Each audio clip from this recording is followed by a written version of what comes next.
Oikein hyvää joulukuun 5. päivä. Tänään matkaamme Nepaliin ja maistelemme nepalilaista mustaa teetä. Tämä Golden Nepal musta tee on erittäin laadukas, hyvin aromaattinen. Tässä ihan varmasti tunnistat sitten haudukkeesta ihanan kukkaisen aromin.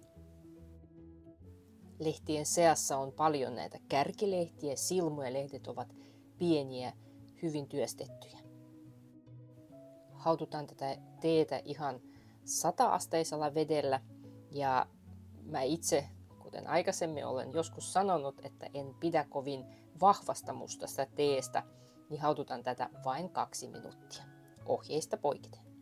Eli ohjeet on osittain luotu rikottaviksi.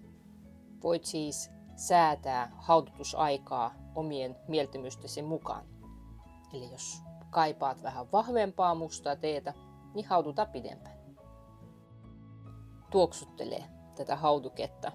Se on erittäin aromaattinen, sen kyllä tunnistaa.